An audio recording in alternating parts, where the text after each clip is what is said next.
Welcome to the Kira character guide. This guide will teach you literally everything you need to know about Kira. All my blood, sweat, and tears taking L's with this character will now, all the knowledge will be transferred to you and you don't have to go through that. Maybe. The whole point of this guide is for you to understand Kira and what he wants to do. And let's say you don't want to play Kira, you can just figure out what Kira wants to do and how to escape some of this stuff.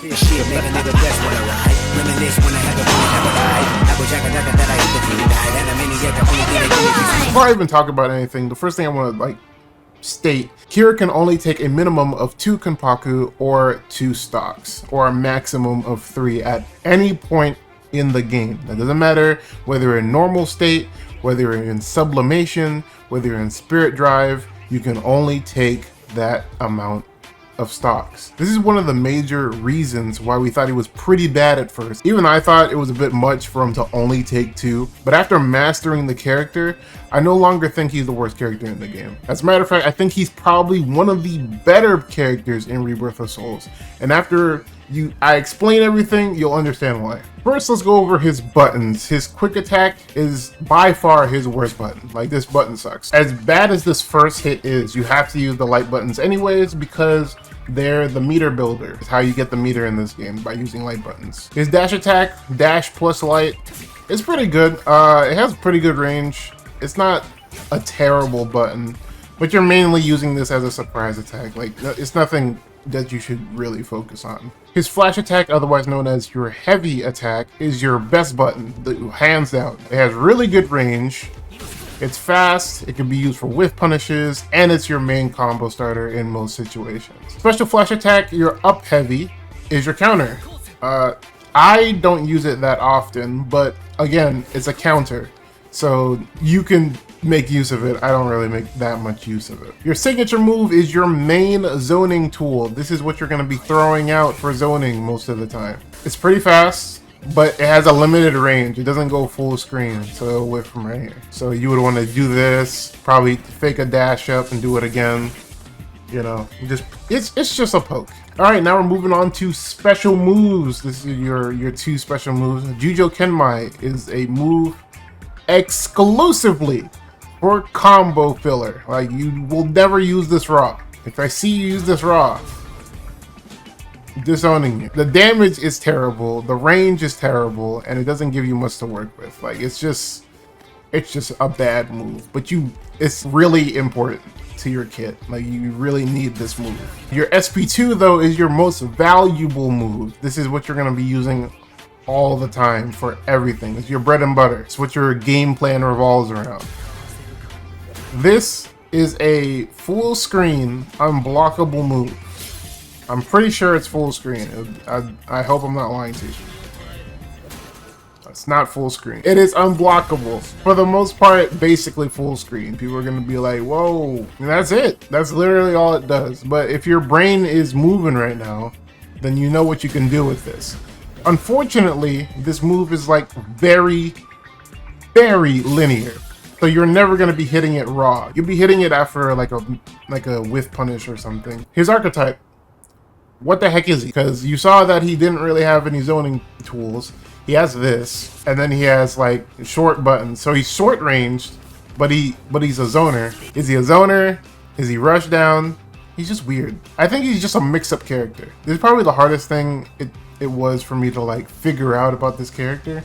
Is that what are you supposed to do playing normally? Like, are you supposed to zone all the time? Are you supposed to just like be up in their face? He's a zoner, but he's short range. So you have to be like right here. You don't want to be there. You want to be like right here. But like all you have at this point is your signature move and then you're heavy. I guess you would call that zoning, kind of. But I think it's more mixed than anything. But him doing a lot of damage or not a lot of damage is irrelevant because of what he wants to do in the long run, which is execute you, which is how we're going to go into Awakening. This is when Kira becomes a ticking time bomb. All right, for this, I got to turn on the HUD because this is where it becomes important. He gains his Wabisuke count / levels shown in the little Wabisuke icon down below. The level goes up when a slash is landed with Wabisuke. And notice I said landed because it goes up on hit or on block. That's where the ticking time bomb thing comes in. When you land either of your spiritual pressure moves, you activate the slowdown effect, and a bar will appear showing you how much time is left of the slowdown. So if I wanted to show you this, it'd look like this. Well, when you have a level, let me get a level. And there you go. It goes down pretty slowly, but that's not, the slowdown is not what you want for this. That is not what you're playing for when you activate the slowdown. During this state, depending on how many levels you had prior to activating the ability, will determine how many stocks that you can take. So if you just now realize, you see that if I don't move, because I think it's glitched right now, it usually would go down. Ichigo's stocks is now at 3 or potential 4. And remember when I said in the beginning, he can only take 2, 3 max at any point. I lied to you. If his level is anything beyond 0, it adds more that you can take. Level 1 and level 2 is +1. That's why I was at 3 just a while ago. Level 3 is +2, and level 4 is +3. Doing simple math, that means level 4 plus your base, that means you can take a potential of 6 stocks if you kill them. If you don't kill them, it's 5. So you can see how Kira, he doesn't play like every other character in the game. He wants to play his own game. Sublimation doesn't matter to him. He can just kill you. He's not playing the whole wait for my sublimation. Oh, I gotta wait for my sublimation. No, I'm just gonna execute you. Another thing that they don't tell you in the actual move list of the game, during the slowdown, you actually take chip damage. Look at his health. He actually takes chip damage.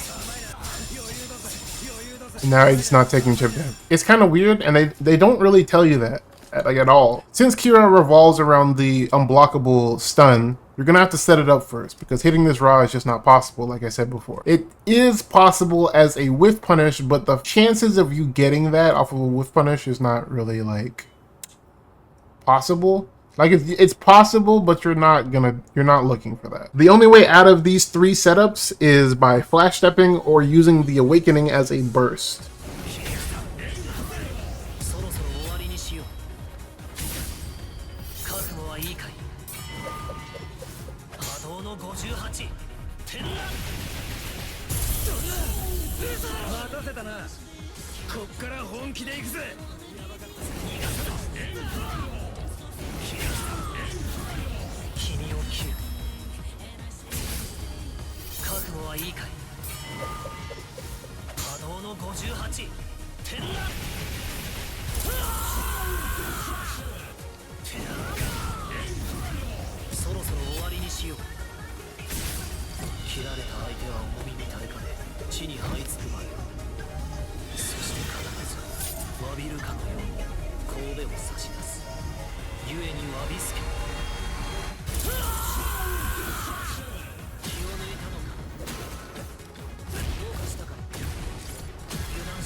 And just to show that flash step does work, and I'm not just talking out of my ass,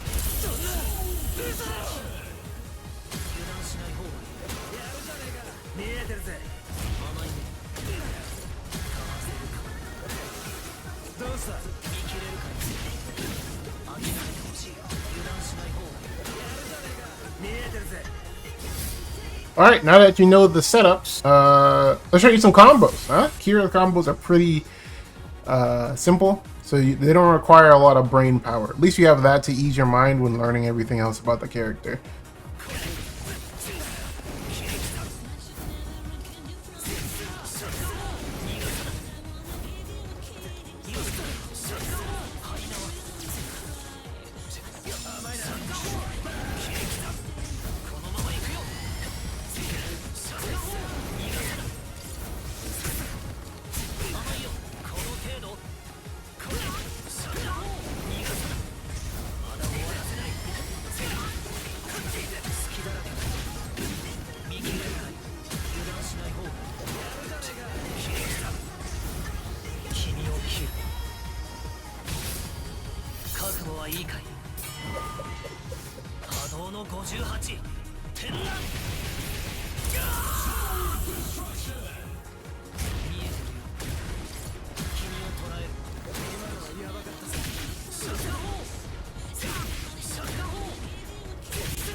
So what's the game plan with Kira? Well, round start, honestly, mash heavy. But it's not going to work all the time.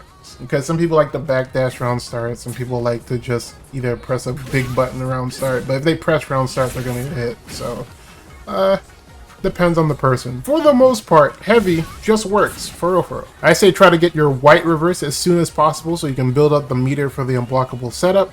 By the time you get them to the red, you should be at or close to 100 spiritual power, which is the yellow bar. After you have your 100 meter and in the red, you do your Keycon move, you hit them with it, and you do the usual. You get them in, oh my god, boom. You set it up again. They have no meter. They shouldn't have any meter at this point. You can do 2 of them to get max evolution or get more evolution if you don't have it. You don't have to do it twice if you already have evolution. Alright, now they're down 4 stocks, and they're probably going to evolve after getting hit by that. After that point, if you don't have evolution, like I said, try to get it as quick as possible. If you do have evolution, pop it immediately and start building up level. Remember, it works on hit or block, so you could just kind of throw out buttons. I recommend heavy into light. It's safe, you build up the most, and it's just safe. And once you get, depending on the matchup, because some characters require level 3, some characters require level 4. Most characters in the game require level 4, but 2 characters, which is Aizen and Bankai Ichigo, have 8, so they only require level 3, which is way easier than level 4. So if you get level 3, and you can just kill them. Here's a second game plan for if they flash step the setup before you go into evolution. Because it's not common knowledge right now, but eventually it will become common knowledge. If they flash step or awakening burst the setup, you're still in the game, you're still good.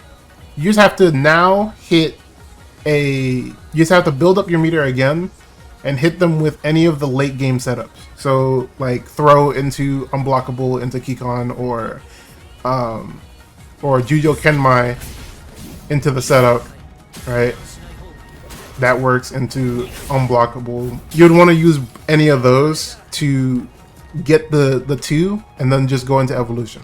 Because you, Kira, you don't need sublimation. So you don't need to go into evolution immediately. Or if you want to, you could go into evolution and just get you can get the spiritual power in evolution and just do the late game setup.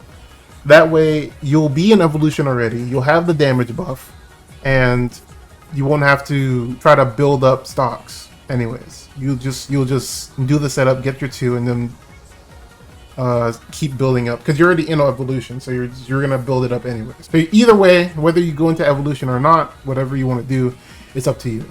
But I recommend not going into evolution, because you have this when you're not in evolution. You have heavy into signature move.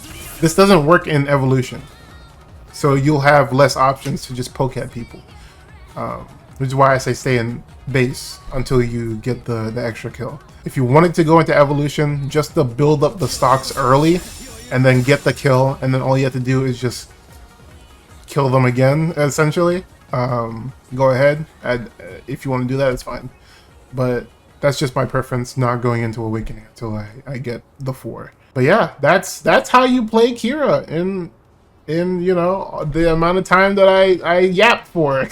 I appreciate you for watching. If you enjoyed this video or learned anything from it, I appreciate a like, you know, subscribe if you're new, and I'll see you guys later. Remember, stay determined.